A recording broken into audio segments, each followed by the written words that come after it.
O'clock. Let's get moving. All right. So let's do roll call. Chair Fan. Here. Vice Chair Roach is excused. Nicole Kennedy. Here. Randy Goodman. Here. Anthony Teeters. Here. Luther Kraxberger. Here. Arnold Urias. Here.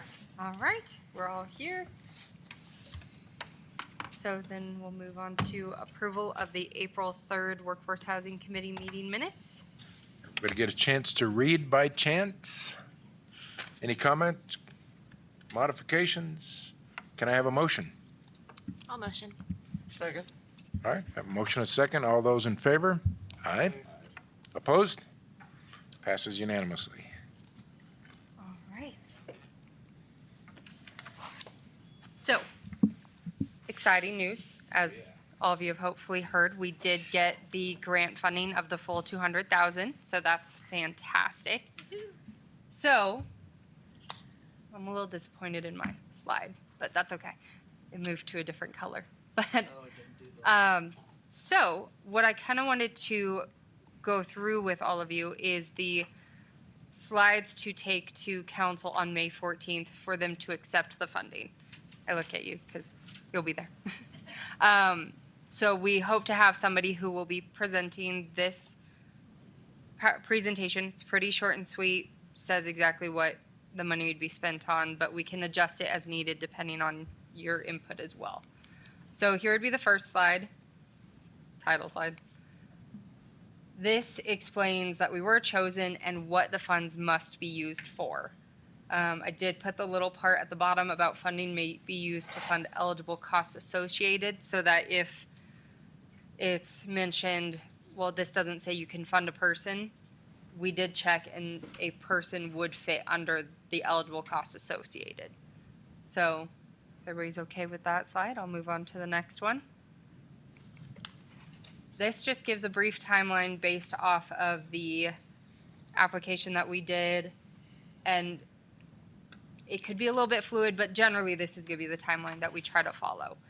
So months 1 and 2, we advertise for a program or project manager or confirm a contract for the role, depending on what council ends up deciding for that. So we can speak to our recommendations of what the committee would like, but ultimately it will be the council's decision on exactly how the funds would be spent. Onboard the new project manager, finalize the RFP for consultant service.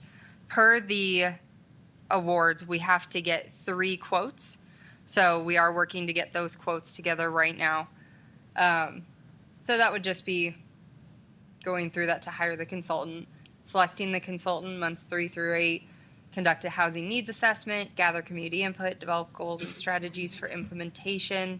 So a lot of this is going to be based off of the information we receive through the assessment. Again, depending how long the actual assessment takes, the timeline might shift a little bit. Then we would draft a housing action plan, gather public citizen input, present findings and plan to city council, revise plan based on feedback, adoption of final plan, months 13 through 24, implement initiatives in year 1 action plan, program manager leads stakeholder collaboration, evaluate year 1 progress on key housing metrics. Ultimately though, throughout this whole process, once we get the assessment done, we'll take it back to council for an update. As we go through it, we'll be providing council an update as well so that they can see what great things are going to come out of it. Does anyone have questions, concerns? Again, this is kind of a fluid timeline at this point. We'll know a lot more once we actually hire a consultant that will tell us exactly what their timeline will be. Yeah, so can you, going back to months 1 and 2, onboard program manager and then an RFP per consultant services, explain the difference between the program manager and the consultant services, please? Absolutely. So depending too, the program manager, if it is determined that we're able to hire a person to manage this whole process, that would be the program manager. If they're a contract employee versus an actual city employee, that may determine the onboarding process, but just getting them up to speed.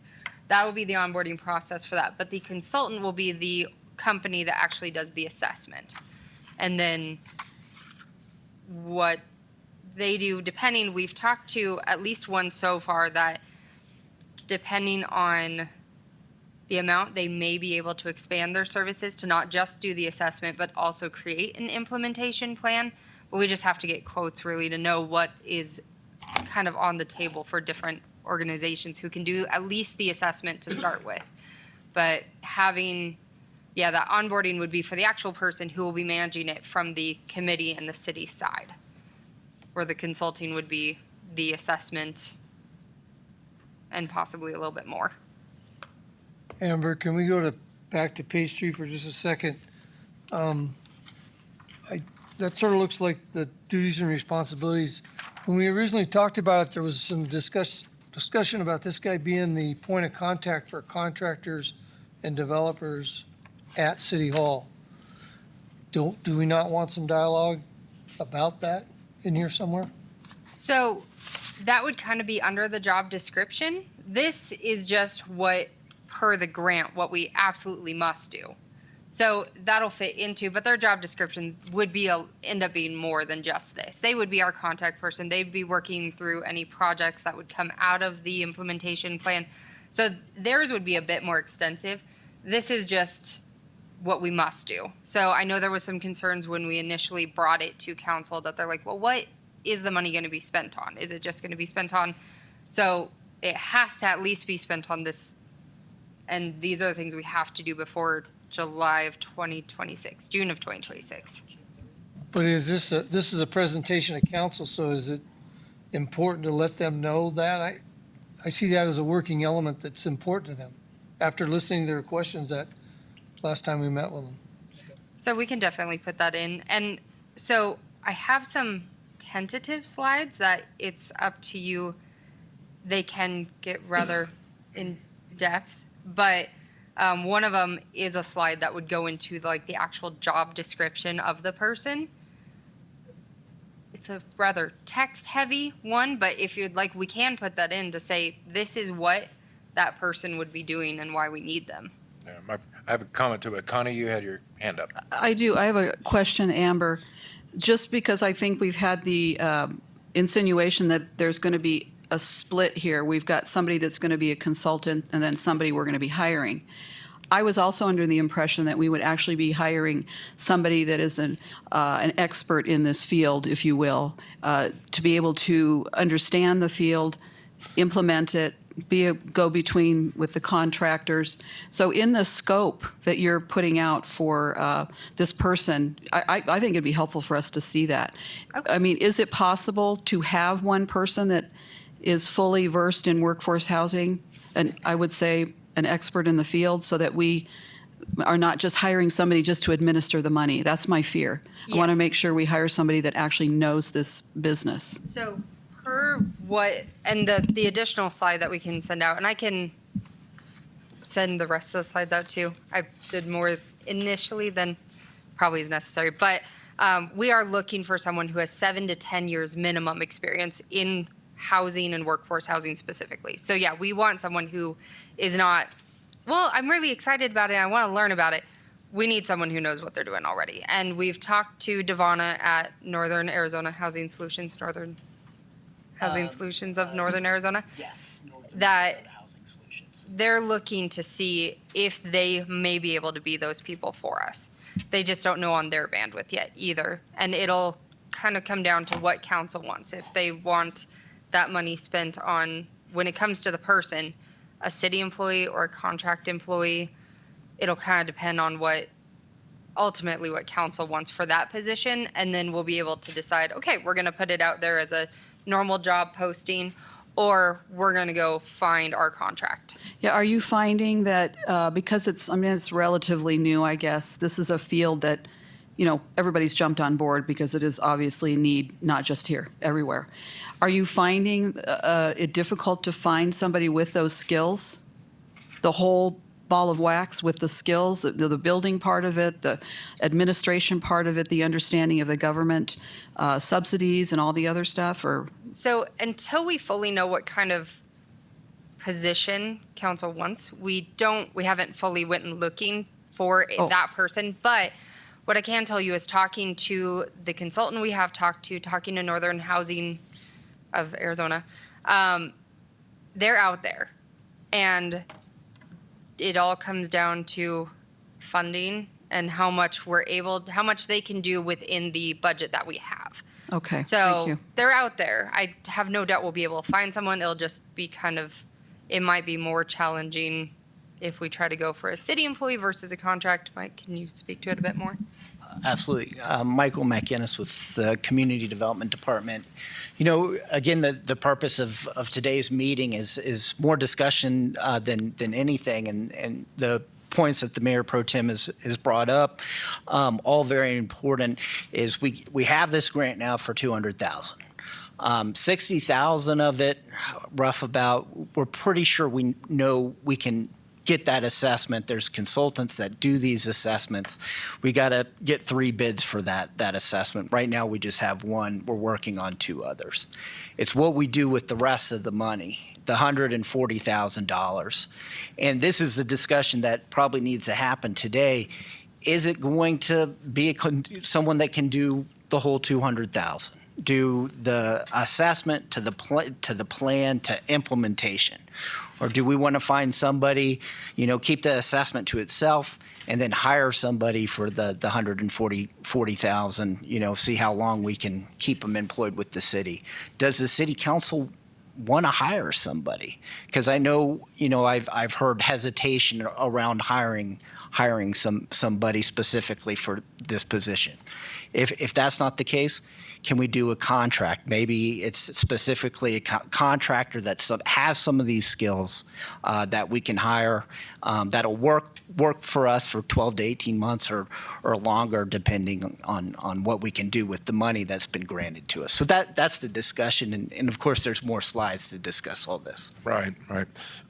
Well, following up on Randy and Connie's both comments. So I do think, my opinion is that we do need to identify at least from the 30,000-foot level what a program manager is going to be doing. And yes, the first thing might be identify a consultant for implementation, identifying an implementation of plan. But the level of that need may depend on the qualifications of the person we find, and we don't know that yet. Right. We don't, like you said, we haven't gone out there yet. So we might find, there's some real talent available out there that the needs of a consultant might be limited versus there's nobody out there that has significant experience. We're going to need lots of help. So I think that's yet to be seen, but to say a program manager is going to be initially doing this, they're going to be the liaison with a stakeholder committee, which you guys have heard me many times now. Getting that up and going is critical. I think that's going to bring more funds to the program. It's going to show people have skin in the game. It's really going to tell us as a committee, what are the needs out there specifically, and where do we need to concentrate our efforts? So that is critical. Somebody that can write grants to both state and federal. State's putting some real money into this problem now. Work with Northern Arizona Housing Solutions. We know that's an avenue. There's just so much work to be done. It's a lot of hours, and how many hours that is indeed going to depend on the talent that we can bring in. But it's not a consultant. It's going to be a full-time job. Just is. I agree with Mike 100%. When we were talking about this back 2 months ago, I always envisioned hiring one person. For the older people, do you remember the CETA programs that came out? What was it in the 70s? I'm not older, so I don't know. I don't remember. Stop. Well, we had a lot of CETA employees in my city, and then they would evolve to full-time employment because they helped create the job, they helped create the funding that supported their exact job. And this could actually work out the same way. If we hire a person, because $200,000 is not very much money, let's face it. What are we going to get? 2 years, maybe 3 tops in salary? So I'd hate to burn $60,000 for somebody that's never going to help us again. You know what I mean? If we can find that one person with the talent, like Connie said, then we can retain that person And if they can help this program get rolling, and now there's funds being brought in for the program, that may fund their position to stay with the city longer and help us longer. That was my vision when I raised my hand to say yes. Go ahead. Connie? Let me just add on that. So I did do a little bit of research on this whole thing for Prescott as a whole. And believe it or not, there are companies, and I think the Northern Arizona Housing Authority, whatever they're calling themselves, is a version of that. But believe it or not, there are consultants opening up firms that are just basically developing a template for communities like ours, because the biggest thing that I think the communities are finding are these funding needs. And we've talked a lot about what the government is offering. So, the profit for a lot of the workforce housing developers is in the way of these tax assessments and grants and that kind of thing.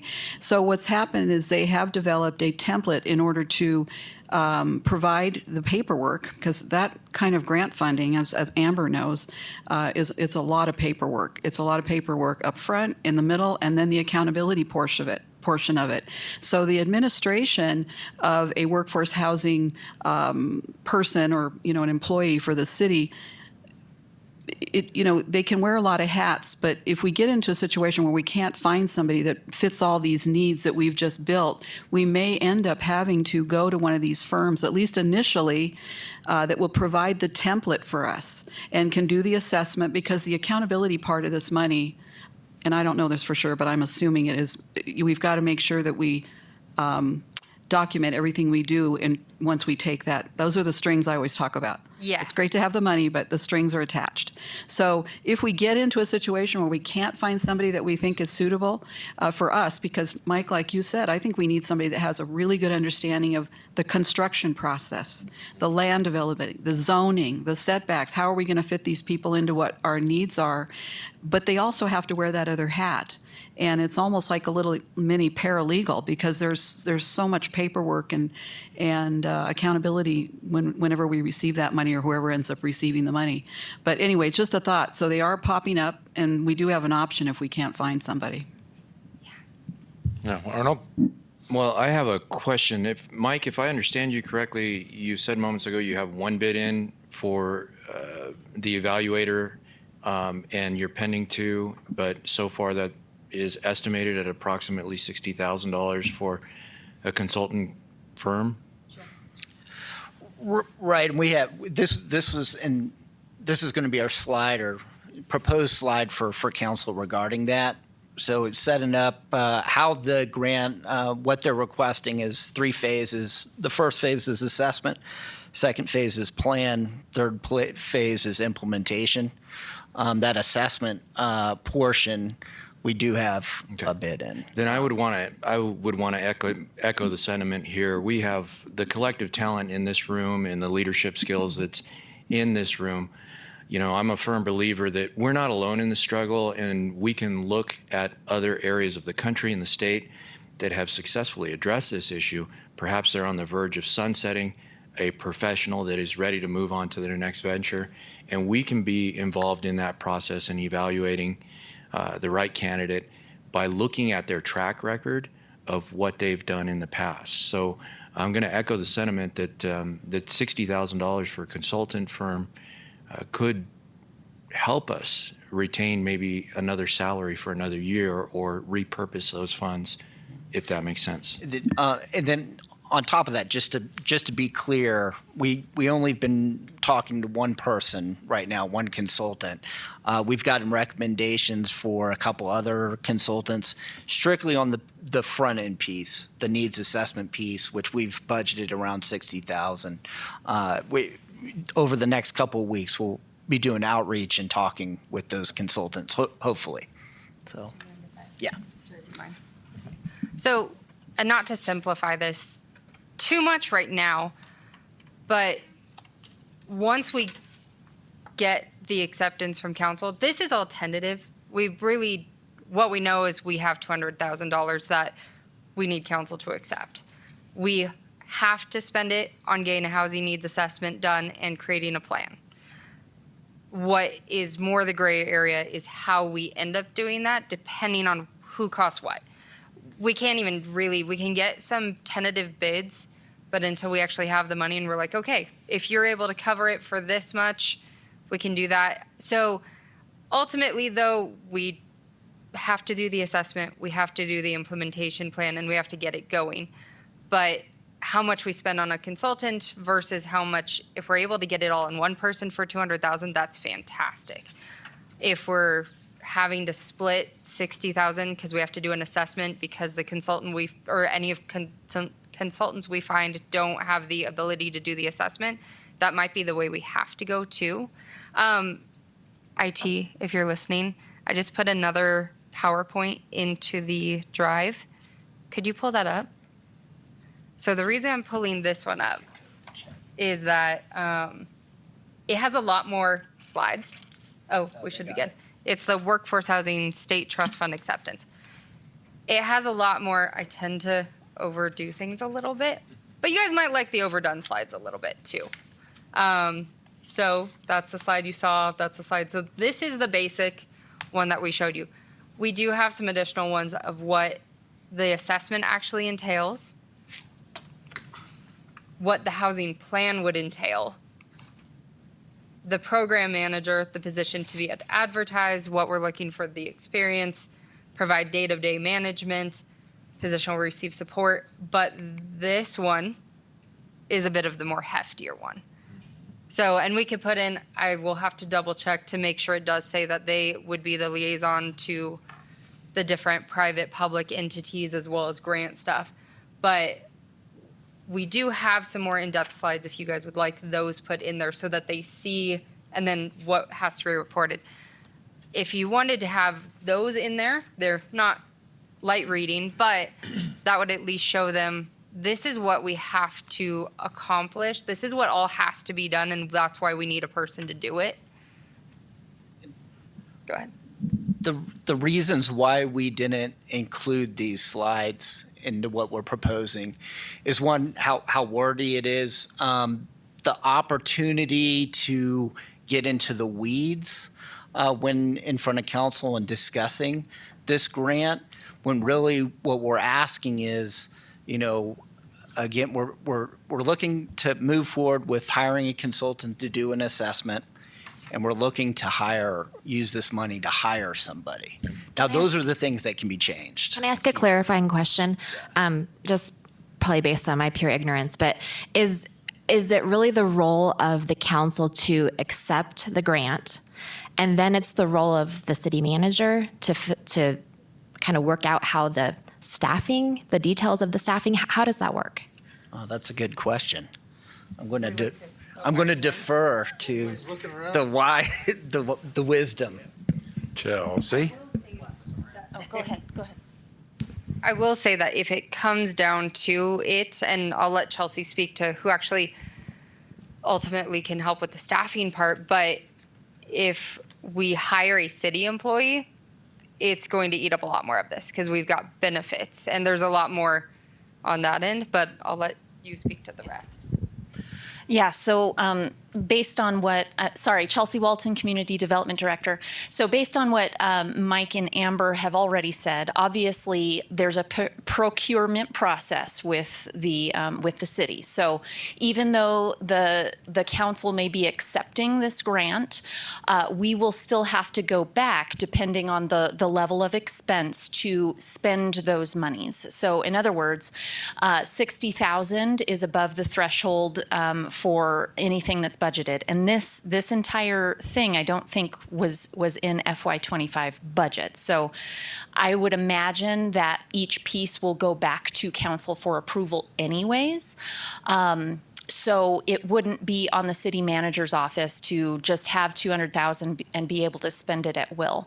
And from what I understand from council too, is they do want to see how this money is going to be spent. And I think it would be important for the committee to kind of speak with one voice on a recommendation as far as we are recommending that council spend this grant money to hire a person.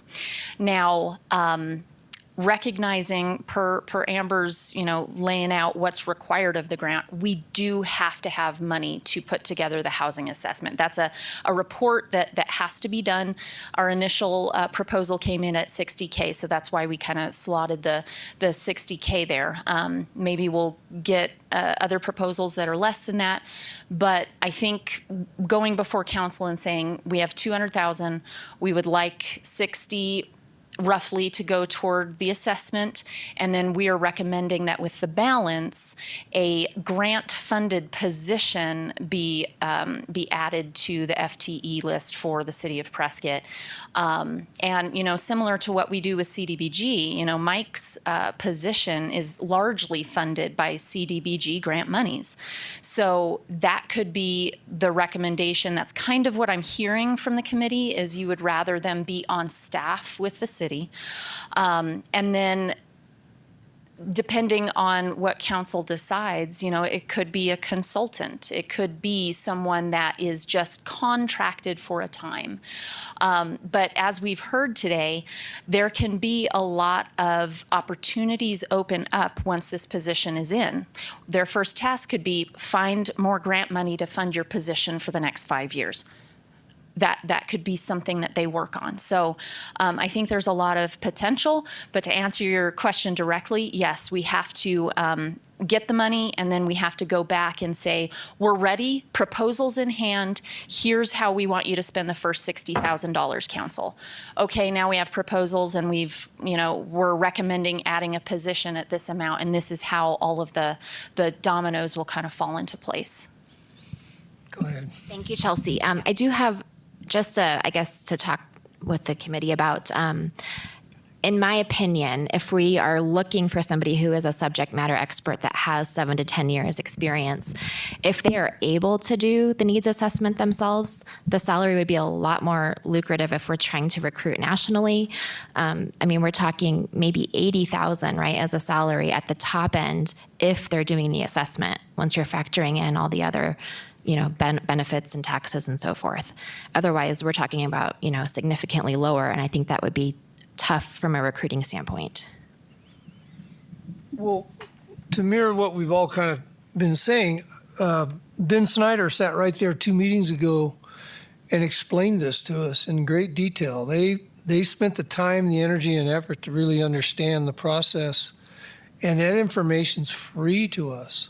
They're willing to work with us, or if we'd hire this person to help create this, because it's beneficial to them and every other developer that wants to do workforce.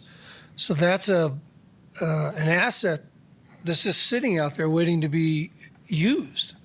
And I don't think there's a cost associated to the city to get that asset, right? Am I remembering that right? Well, I want to be careful whose toes I step on here.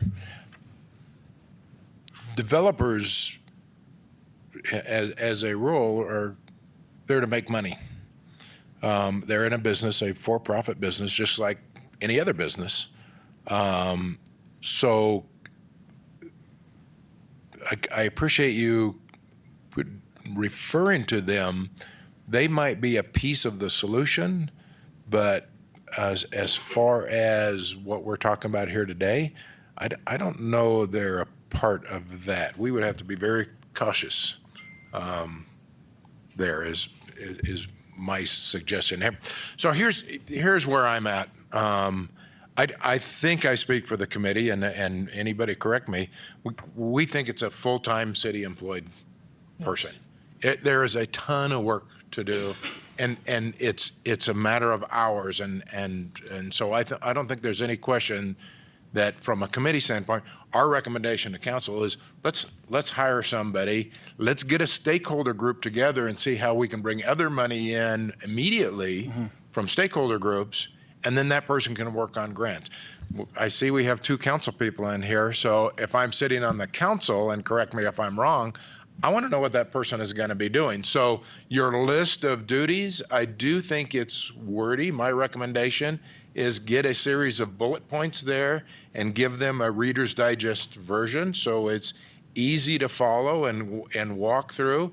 And then if they want more information of saying, what do you guys mean by this? then whoever presents, by the way, I'm not available on the 14th. I'm being Come on, Phoenix. Mike. So somebody else has to present. But if that's something they can ask of the committee or of staff, we can provide that more detailed. But I absolutely think it has to have a list of bullet points, short and sweet, but say, this person's going to be doing all of these things and depict that it's a full-time job. I agree. I mean, they grilled us pretty good when Nicole got up and presented. Council had a lot of serious questions about this. And I agree with what Mike said 100%. I don't mean to speak for you guys. You haven't said anything. But I think that he's spot on. We need to answer their questions so they approve this. So, and just to, for our end, so we can update the presentation, all of that, but it sounds like the committee is interested in using the full, recommending to council to use the full 200,000 to hire a full-time person to handle and we'll phrase it much nicer, but to do the assessment, create an implementation plan, and begin implementation. And then and we can put in a caveat that if, as we learn and as we find either consultants or people, or as we go through the process, if we find that we are not getting anyone who can do the assessment or is qualified, when we can bring back a contract saying, we found a great person, they can't do the assessment, they can handle everything else, but here's how much it'll be to do the assessment. Yeah. Does that sound right by the committee? I mean, that's exactly right. Whether we need a consultant for the assessment is going to depend on the talents of the person we find. So I think that's a plan A and a plan B is how it should be presented. I agree with that, but I just have something that bothers me is if we spend the 60 for the first part and you're leaving 70,000 a year for this person for 2 years. That means they qualify for workforce housing based on our criteria. That's correct, yeah. Very good. So I just think that there needs to be some thought into how, if you're going to find a quality person that can't afford to live here. Yeah. I'd like to say something to that. You know, in this discussion, I think it's important to really play devil's advocate as we present this, or as the committee presents this to council. You know, some of the things that do they want to go all the way with hiring a person? Do they want to just those questions? I would ask the committee. Again, we do have council people here that might give us the temperature of council regarding hiring a full-time person, even if that's something the committee wants to do. We need more microphones. Yeah, we need more microphones. I think that's a That's problem every time. intentional. Yeah, you guys take this. So, again, in my research with what's happening in the rest of the country, my personal opinion is, based on what I've read, is that this first assessment part, the duties are very different than what they would be with a full-time person that's going to be entrenched here in Prescott looking at our needs, okay? I would prefer that we contract the assessment part out because it's mostly administration. It's paperwork, it's accountability.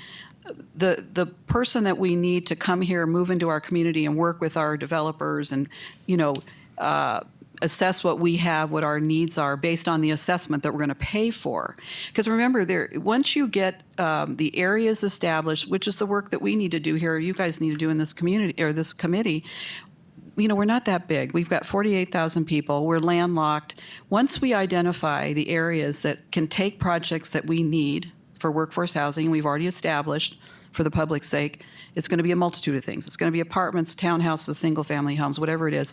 Once we lay out the scope of our area, and this person can devise this template that I'm talking about, and the template's going to include what role does the city play? What are the developers willing to do? What are we going to give them as an incentive? We talked about a lot of different things, and hypothetically, let's just say we give them, a reduction on the water meters. I don't know, whatever it is. That's all got to be laid out in a plan. And once the plan is devised, that plan applies to everybody that comes in through the city. But getting through this government paperwork, and how big, do you know, Amber, how big was that packet that you had to submit in order for us to get that $200,000 grant? You're not going to like the answer to this because this was a really, really unique one that they Oh. just kind of pulled money out of somewhere that they had Oh, it. And great. so our application for this one had to be about 4 pages. Okay. Normally, that is not the case with Right. grants. Normally, they're very detailed, very, very detail oriented. You're correct. This was a weird one.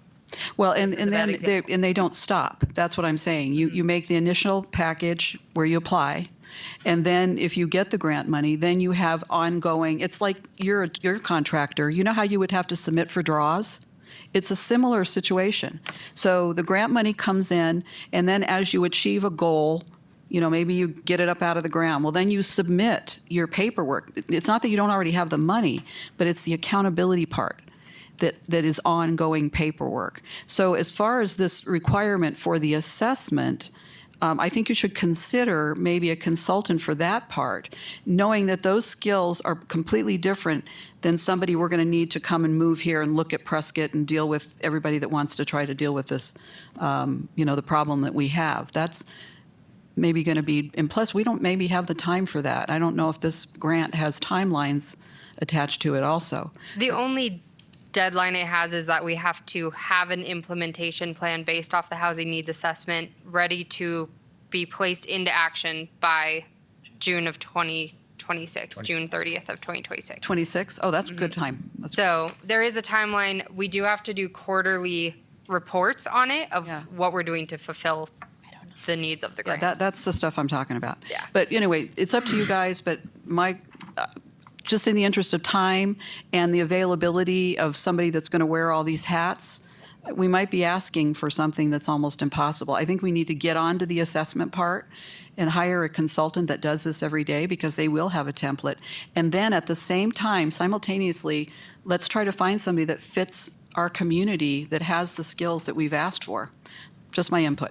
So, Connie, if we go that route, we would be asking to bring somebody on as a full-time employee at like $45,000 a year with 10 years of experience.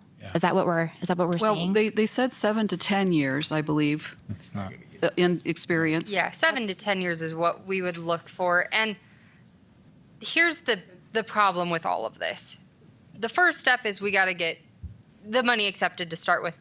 But it can get very into a gray area. We may only be able to find a part-time person that's still 20 hours of a dedicated person.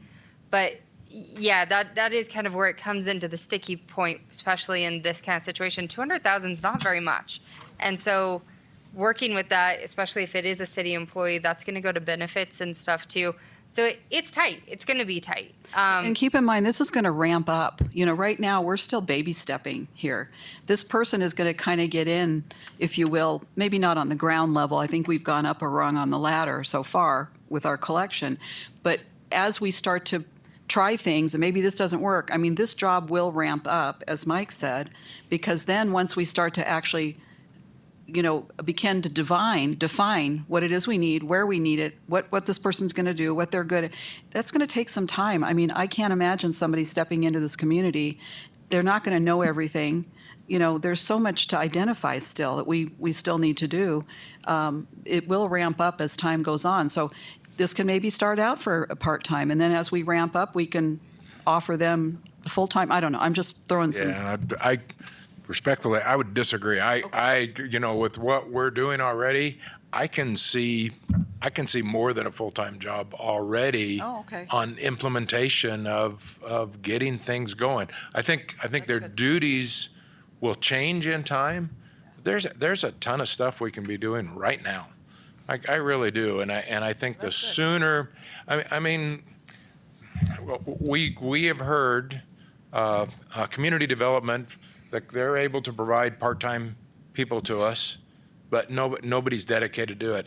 And we're an advisor, but I mean, primarily we're an advisory committee, and we've got our own jobs to do. So there's nobody out there doing the work. Yeah. And if we're gonna make this happen, we need somebody to do the work. We're gonna hire somebody that's their job. So I would say our request to council was hire somebody immediately. Mr. Councilman Gambogi, did you have any comments also? Looks like you raised your hand.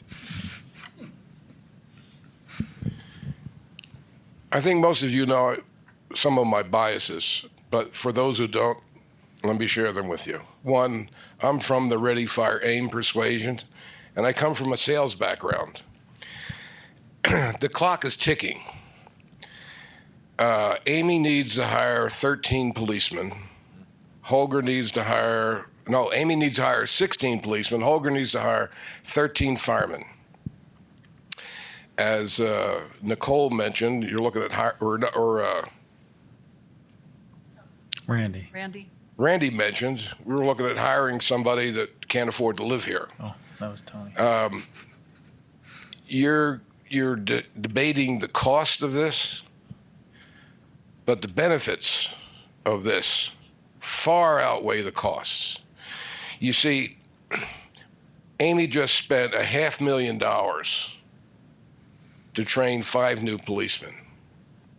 And one of the challenges we have is the policemen are young. So they get trained, they learn how to become policemen. Then they take a $20,000 pop to go to Houston or Phoenix or some other city.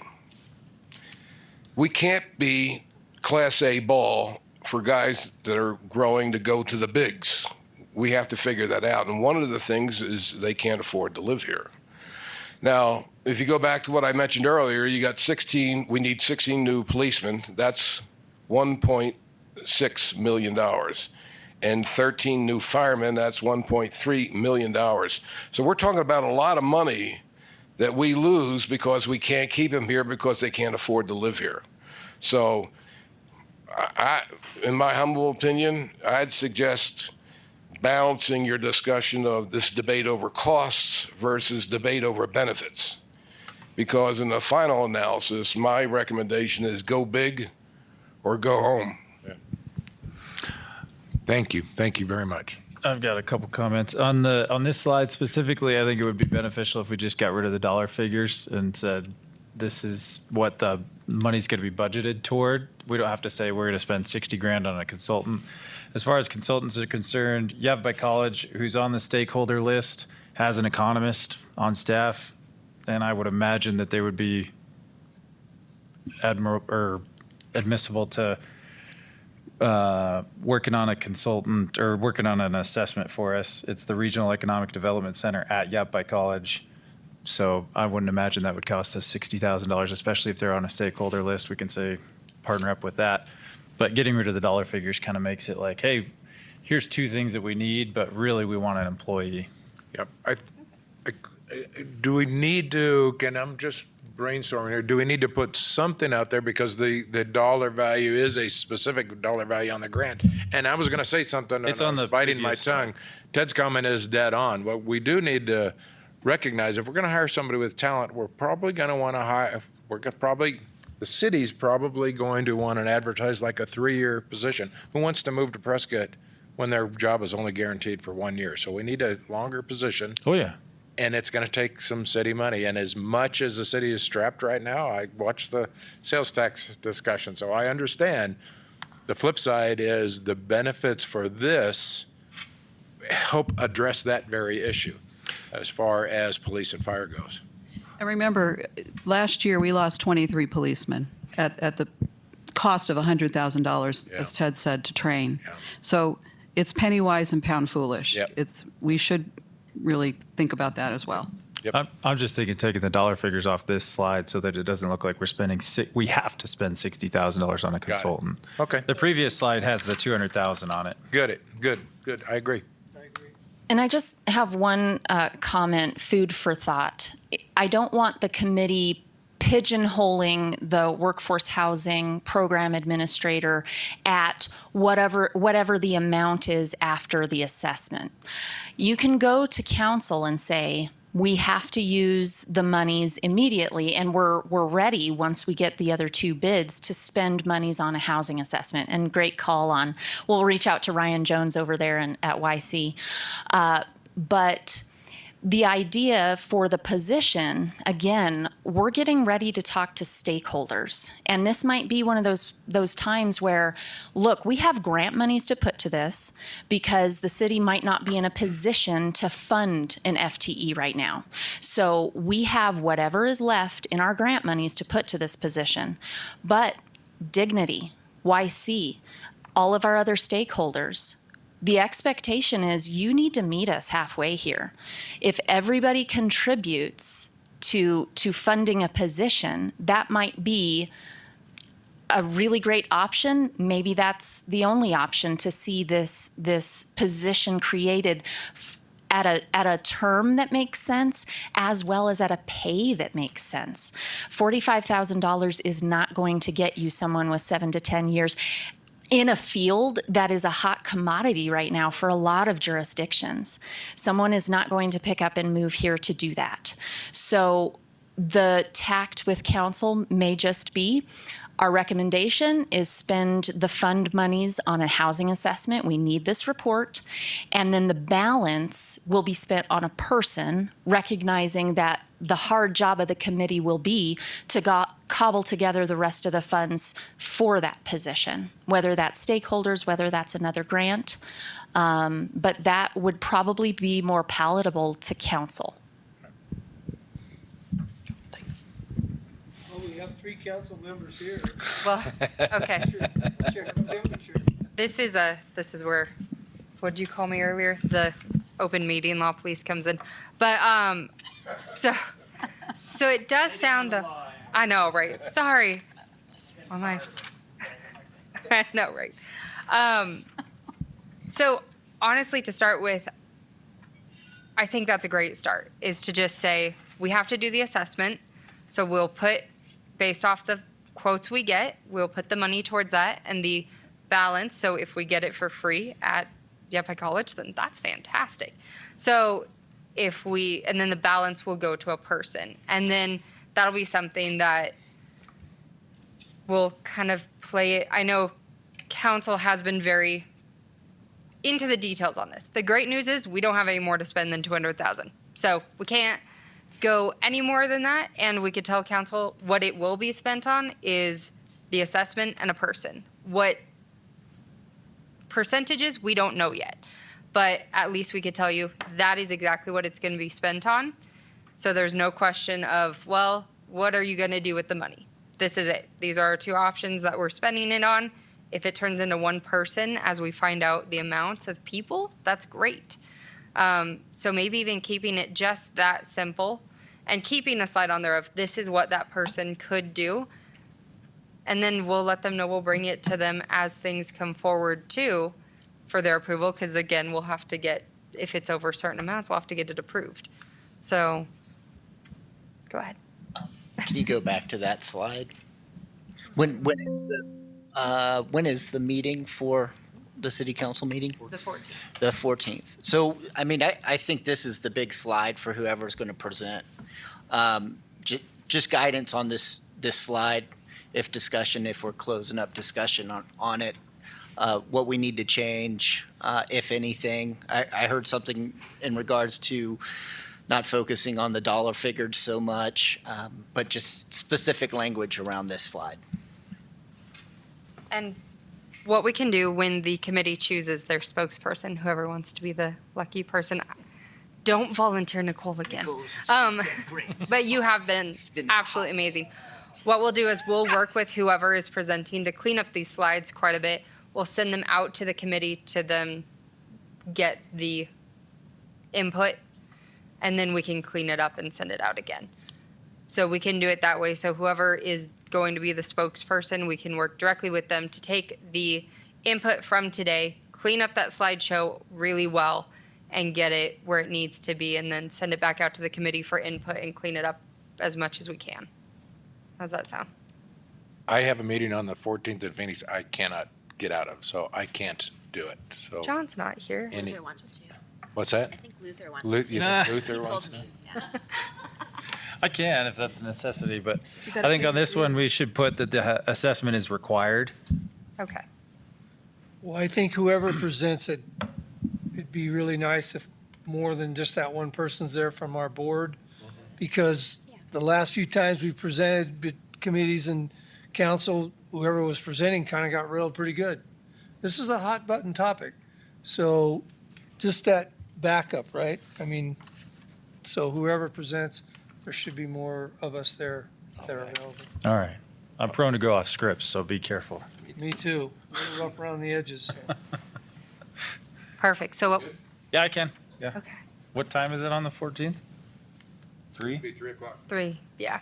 So we'll get this cleaned up based off of the input we received today.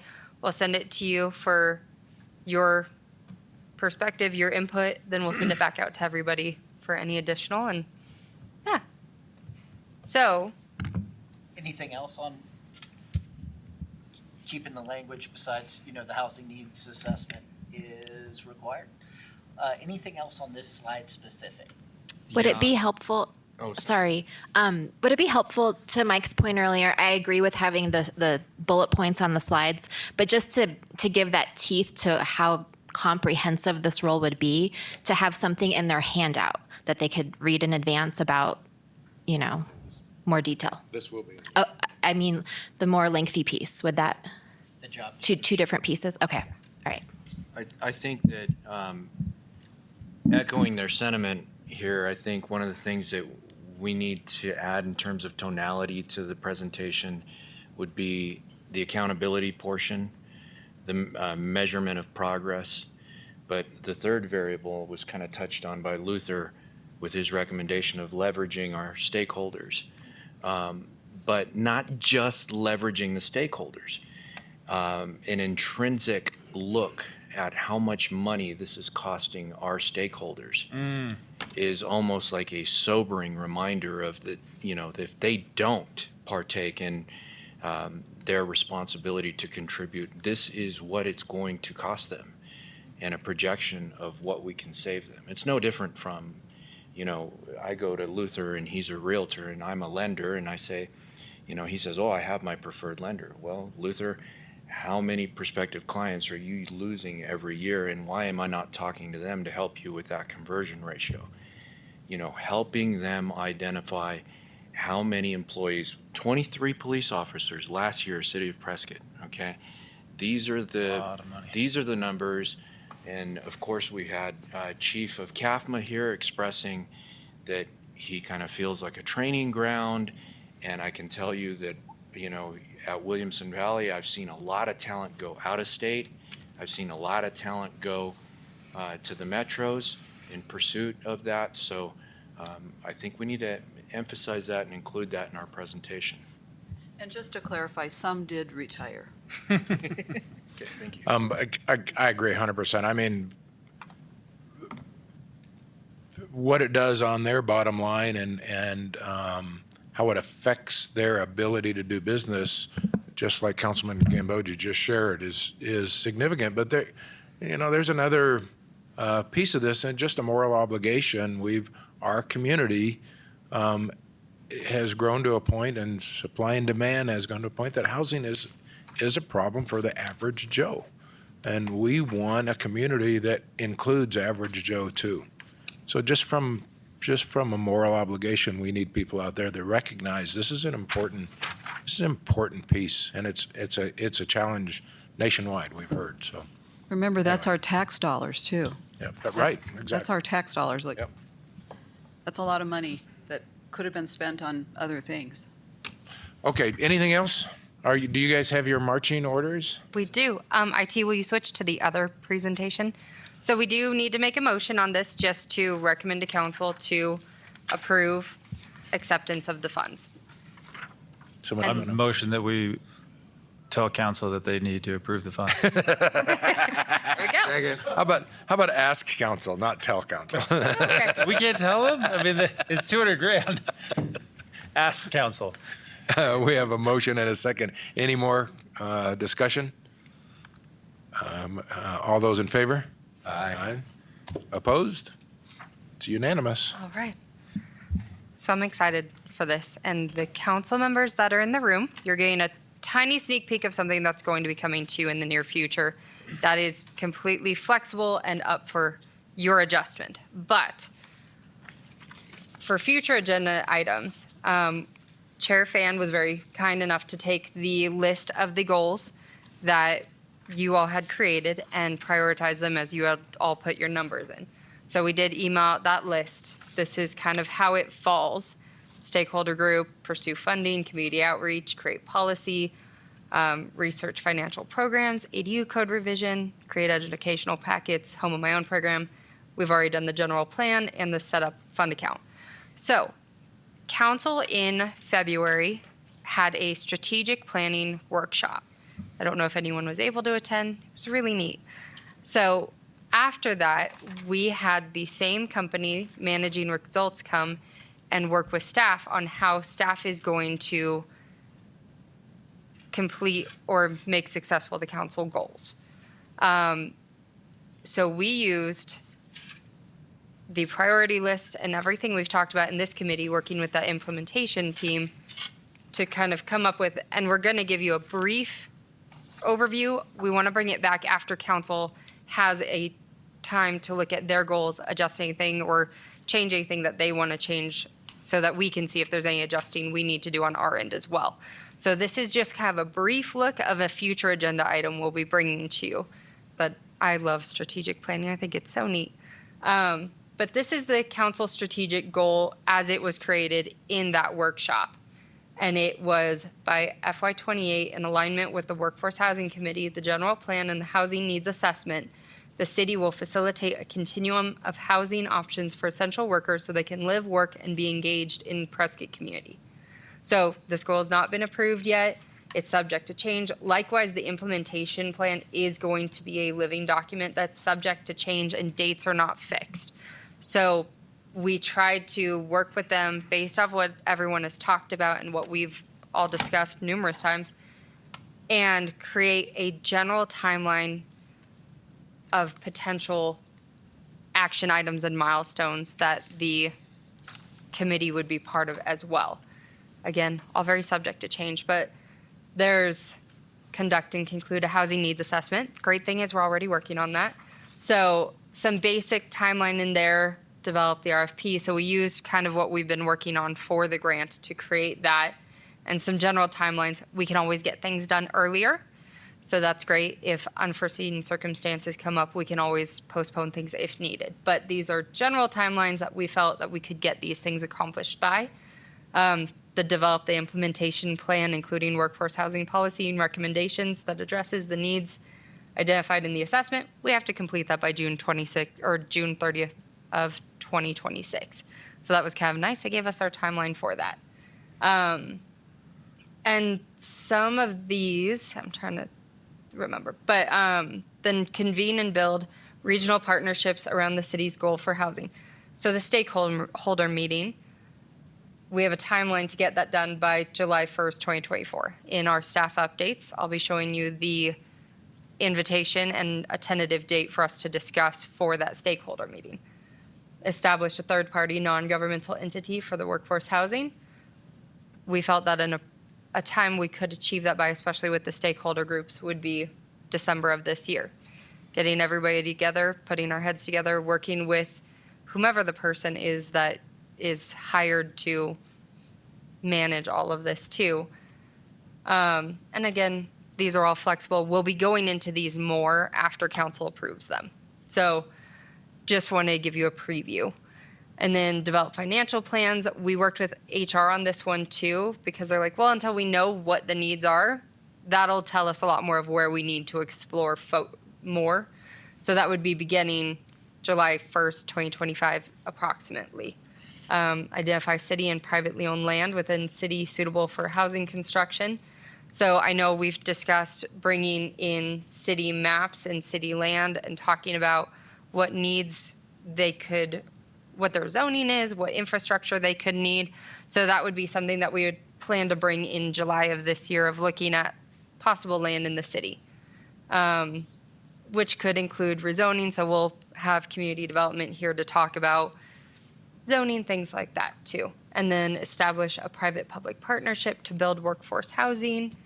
So again, these are all tentative dates. They could change based off of what council says too, but we really tried to use your priorities to create a timeline.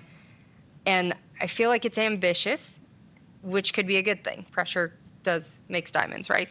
So establish a public-private partnership to build workforce housing.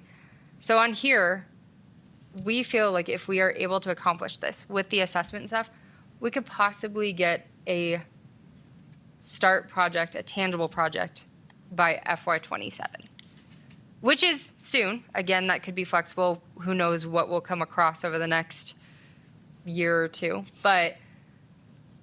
And again, this will be something we'll dive into and really get your guys' input on timelines too of what you think is appropriate. So we just wanted to give you this for food for thought for the next meeting. Do you have any questions? That's a lot of information in a very brief, and we'll talk about it a lot more when we bring it back. We just wanted to give you a preview of it. That's a lot of work to be implemented there. I think that's going to take a full-time. Weird. It's like we just talked about that. So it is a lot of work, but if we were to get that full-time person, this is something that is possible. So, and would make an impact in the community based off of what council's goals are and what your goals are. So, optimistic. Yeah. All right. And then, so if there's no questions on that, Any questions?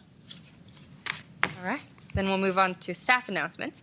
So the Pronghorn Tour is May 3rd. Just a reminder, if you have feelings or comments on the project or how we could implement it here, please take notes and send them to me or bring them to the next meeting. We'll have it agendized. Feel free to talk about your weekend plans, how the kids are doing, all of that, but not actually talk about workforce housing. I don't know, this is a very tentative date. We haven't sent anything out. Date's completely scheduled to change, but how's everybody on Wednesday, May 22nd? And again, completely open to the date changing. If it needs to be in June, if it needs to be in the evening, we're flexible. But this is kind of what we created for a possible invitation where it has an RSVP, so we know exactly who's coming and who they're bringing. And then another opportunity for them to fill out our surveys. That's great. The Chamber of Commerce has an economic outlook luncheon Okay. that day. Lasts till 1:30. So that luncheon is from 11:30 to 1:30. So if it's outside of those times, So we could do like 2 to 4 or something. And I did want to check with the committee.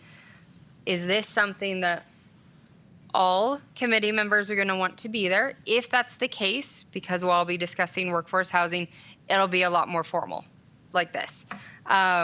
If you want the chair and vice chair or 2 or 3 of you, not a quorum there, then it can be a lot more casual. I have a 2 to 3, so it depends on what time. If that's going to fall under that time frame, then you can count me out. So what we'll do is we'll send an email. Everybody just send me the dates of about, I think, 2 hours. That'll work for you between after May 14th to before July. Aren't we really there to kind of answer their questions, the stakeholders' questions? I mean, It's going to be a what do you want to offer? How big of a part do you want to play? This is the work we've done. How big of a part do you want to play? And what do you have to offer to help us fix or be part of the solution and to reach these solutions we've worked towards? So it can be more like this, where we just have an opportunity where we agendize them telling us what they need and then we responding. Or if we have less than a quorum, it can be a lot more casual of everybody just kind of socializing. We could do big boards, things like that. So it's just up to you on format. And then either way, it's just really asking them, how big do you want to be in this and what do you have to offer? I think if it's casual, you'll get a better response from them. They'll talk because it's one-on-one or one-on-two, I was just going to say and you that. won't. They won't have to show off in front of a crowd. I don't know how else to describe that. Well, and then And you might be able to ask the question, so then why don't you want to do this? Yeah. You know, that kind of stuff, and give me a reason why you're reluctant to help us here. I would rather have those conversations and have a formal, go around the table, everything be, you know, the way it's supposed, you know, And- a formal meeting. Matt, correct me if I'm wrong, if we don't have a quorum and if the information is not, no consensuses are made, but if it's 2 or 3, it doesn't then have to be a public meeting. So it could be a more blunt conversation Yes. versus if we have a quorum and we do it this way, it's a public meeting for the most part. We could do e-session, but again, it would still be in this formal session, and I'd have to even check if it would qualify as e-session. But if you don't have a quorum there, it doesn't have to be public. It can be a lot more one-on-one of, hey, let me look at your financials and we can chat. So Amber, just a clarifying question. Are you saying that anytime there's a quorum of us, it has to be formal? We can't have a more casual style setting? Like how would that work with an open house, for example? Yeah, please. So thankfully, we've actually had open houses recently. Yeah, and I may actually defer to George and Chelsea on this because we did something similar with the General Plan Commission where it was a formal meeting, there's an agenda, but it was set up in different stations. You know, so, you know, table 1 may talk about something, table 2 may talk about something, table 3 may talk about something. But yeah, I don't want to kind of go into the dark murks of what this could be. To the extent it's going to be something that is really presented by and overseen by the Workforce Housing Committee, I think we just agendize it as a regular meeting with the agenda item being the meet and greet. And then, you know, where we ran into a bit of a problem was how do you kind of keep the minutes and, you know, and do those things. But I think we came up with some creative solutions. Synopsis. Yeah, so it can be an open house style format. And I think the way that the open house was conducted is it's noticed as an open house and the committee members aren't talking to each other. So we don't necessarily need minutes. It's just a quorum notice that you're all in the same place doing the same thing. But there's no consensus, there's no conversation, there's no discussion between yourselves. But if we have, similar to the open house stations, like, you know, Tony could be over the finance, Arnold might be over another aspect of finance, and then Luther might be over development or something of that nature. And then each of the stakeholders could then speak to each of the committee members relative to those items and be able to have some even one-on-one discussions depending. And but that's assuming that we have a quorum. Is that correct? If we don't have a quorum, then we can have a little more fluid conversation. Because I'm sitting here thinking, well, why can't I talk to the stakeholders and say, what's your plan? Are you in? Are you willing to put money into this? What are your needs? Let's talk about establishing a stakeholder group, and what does that mean? Mm-hmm. So I'm assuming I can do that, or if there's only 2 or 3 of us without a quorum, that can occur without breaching open meeting laws. Is that correct, or am I incorrect? Well, can committee members talk to each other about business without a meeting? As long as we're not, what is it called, chain linking or chain? Right, you can't daisy chain. Daisy chain. But, you know, there's also a section in the open meeting law that says thou shalt not attempt to circumvent the open meeting law by coming up with creative solutions like this. So I'm uncomfortable. I think you have it as a meeting. And it can be a more informal meeting. Okay. But I don't like the idea of, because yeah, you can still have the stations. The fear is you have 3 people kind of at the meeting. They're not necessarily talking to each other. And after the meeting, they start talking to each other. And they bring in a 4th, then you have the open meeting law violation.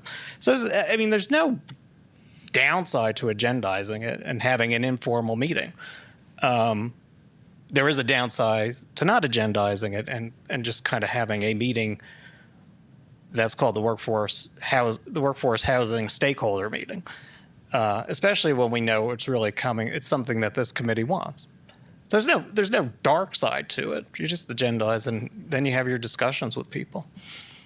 I agree with what Tony said about keeping it more casual. I look at it this way. The stakeholders need to trust us, and we need to form personal relationships with those stakeholders so that they have that faith in us to go forward.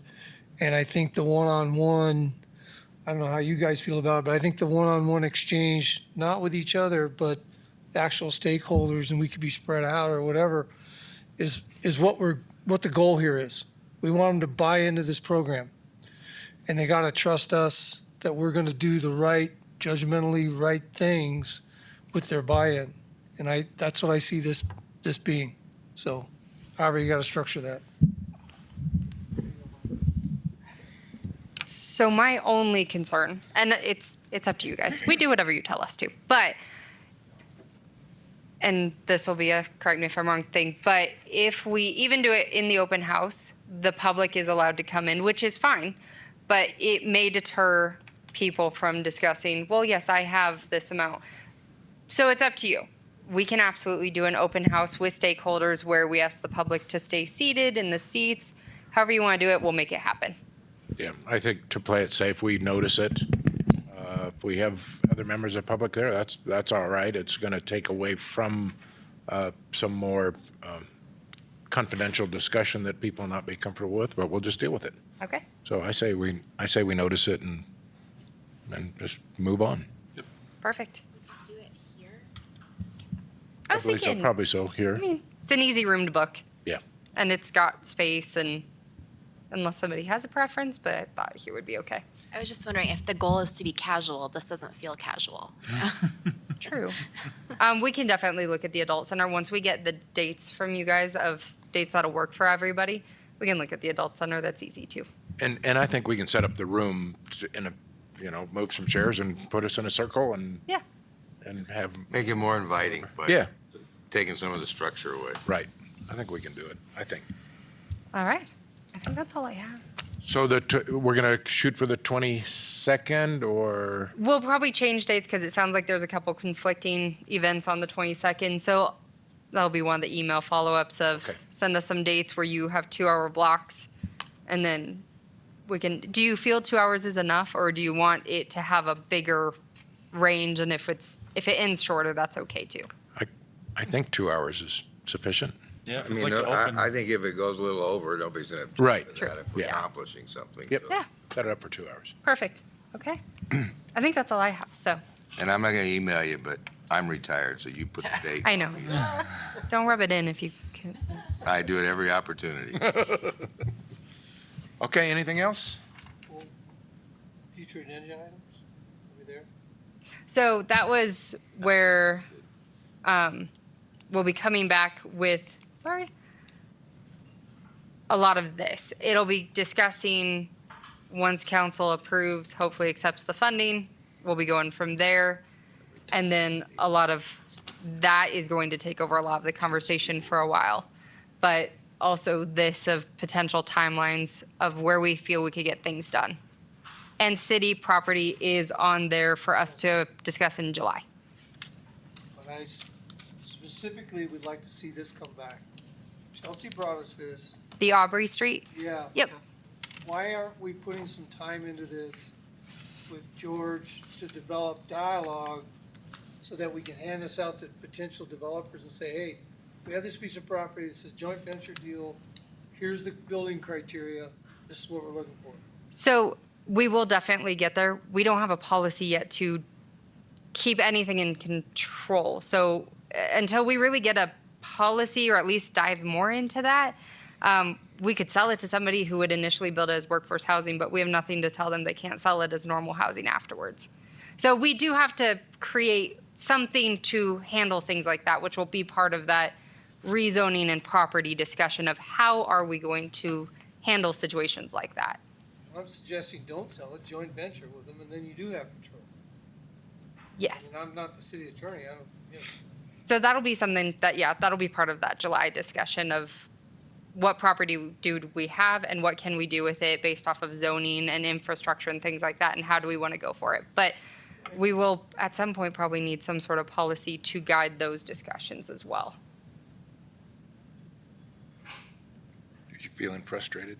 Yes, I am. This is I can, small. I can This see is it on your small. face. We really could get going on this and get something done, and the guy that knows most of it's sitting right there. Point at him. No, we absolutely agree, and that's why we brought it on one of the first meetings, is because it is a property we can do stuff with. I mean, I'll volunteer to do it if you're looking for a volunteer. We could get some dialogue down, to hand out to developers, to say, hey, guys, this is what we're looking for. This is the building criteria set forth by. Well, and we can't do anything without council approval, though. So we can have it, we can create a cool plan for it, but we still have to say, council, do you approve us going forward and requesting bids for this property? So we do, I'm not trying to shoot it down. It is a great plan, and we do want to do that. There's just some groundwork we have to lay first. Mike, Okay, we'll address it in July. Along with any other potential city properties, can we see them all? Yep, that's And, what we're bringing. and yeah, bring them all to us and say, these are not usable because of this reason or that reason, but these are all available. May not be feasible, but at least let us look at it all. Correct. Cool. And then assuming we can get a stakeholder group together quickly, Yes, I like your May 22nd or thereabout. yeah, I would like. Then the to next forward one, I do want as an agenda item to delve further into what that looks like and the Perfect. stakeholder. I think that's just very critical. It's got to be number one priority. you. Perfect. Just real quick, though, remember that weekend following the 22nd, it's a holiday weekend. Memorial Day, right? Well, okay. So don't get too close to that, Okay. because a lot of stakeholders won't be available. May not be even. Especially the contractors, they're never in town on the weekend or anywhere. Okay. Anything else? We're adjourned. Thank you, everybody. Yeah.